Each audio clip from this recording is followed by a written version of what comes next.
تا حالا بعد از تموم شدن یه رابطه احساس کردی یه چیزی توی بدنت درد میکنه؟ نه قلبت، نه دلت، یه دردی عمیق که انگار توی وجودته. این فقط احساس نیست، یه واکنش واقعیه در مغز.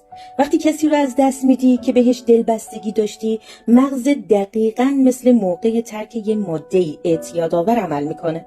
اون مواد شیمیایی که موقع عشق ترشح میشن، دوپامین، اکسیتوسین، سروتونین، ناگهان قطع میشن.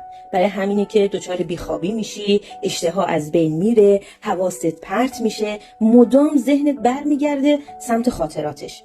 مغزت داره دنبال دوز بعدی میگرده، چون دیگه اون فرد نیست، دچار سردرگمی میشه. اما خبر خوب اینه که مغز مثل بقیه اعضای بدن خودش رو ترمیم میکنه. فقط باید زمان بدی، اجازه بدی تعادل دوباره برگرده. اون حس دلتنگی تموم نمیشه چون عشق دروغ بوده، تموم میشه چون مغز یاد میگیره بدون اونم زنده بمونه. پس اگه الان توی این مرحله‌ای، بدون که مغزت داره به نبودش عادت میکنه و این یعنی مسیر درمان شروع شده.